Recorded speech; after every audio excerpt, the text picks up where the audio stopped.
আগামী বছর একবিংশ শতাব্দীর অন্যতম দীর্ঘ ও বিরল পূর্ণগ্রাস সূর্যগ্রহণের সাক্ষী হতে যাচ্ছে সৌদি আরব।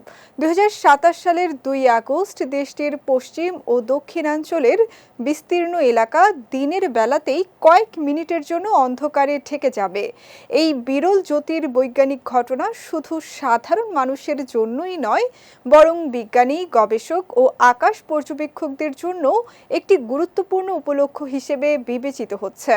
সৌদি আরবের মহাকাশ সংস্থার তথ্য অনুযায়ী আভা শহর সহ কয়েকটি এলাকায় প্রায় ৬ মিনিট পর্যন্ত পূর্ণগ্রাস সূর্যগ্রহণ দেখা যাবে। অন্যদিকে জেদ্দা ও পশ্চিম উপকূলের কিছু অংশে প্রায় ৫ মিনিট ৫০ সেকেন্ড সূর্য পুরোপুরি চাঁদের আড়ালে থাকবে।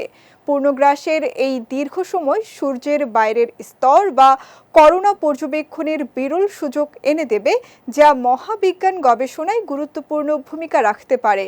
জেদ্দা অ্যাস্ট্রোনমিক্যাল সোসাইটির সভাপতি মাজিদ আবু জাহরা জানিয়েছেন, সূর্যগ্রহণের পূর্ণগ্রাসের পথ লোহিত সাগরের উপকূল থেকে শুরু হয়ে মক্কা, জেদ্দা, তাইফ, আল বাহা, খামিস, মুশাইদ, জাজান এবং নাজরান সহ কয়েক ডজন শহর ও গভর্নরেটের ওপর দিয়ে অতিক্রম করবে।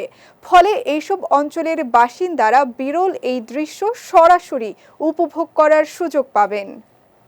তবে শুধু পূর্ণগ্রাসের পথেই নয়, সৌদি আরবের অন্যান্য এলাকাতেও আংশিক সূর্যগ্রহণ দেখা যাবে। কিছু অঞ্চলে সূর্যের প্রায় ৮০% পর্যন্ত চাঁদের আড়ালে চলে যেতে পারে। তবে গ্রহণের সময়কাল ও দৃশ্যমানতার মাত্রা অঞ্চলভেদে ভিন্ন হবে। বিশেষজ্ঞদের মতে এই বিরল মহাজাগতিক ঘটনা সৌদি আরবকে বিশ্বের অন্যতম গুরুত্বপূর্ণ সূর্যগ্রহণ পর্যবেক্ষণ গন্তব্যে পরিণত করবে। একই সঙ্গে প্রতিবেশী মিশরে এই সূর্যগ্রহণের সর্বোচ্চ স্থায়িত্ব দেখা যাবে, যা আন্তর্জাতিক পর্যায়ের গবেষক ও জ্যোতির্বিজ্ঞানীদেরও আকর্ষণ করবে। তাই ২০২৭ সালের ২ আগস্টের এই সূর্যগ্রহণকে একবিংশ শতাব্দীর অন্যতম স্মরণীয় জ্যোতির্বৈজ্ঞানিক ঘটনা হিসেবে বিবেচিত করা হচ্ছে।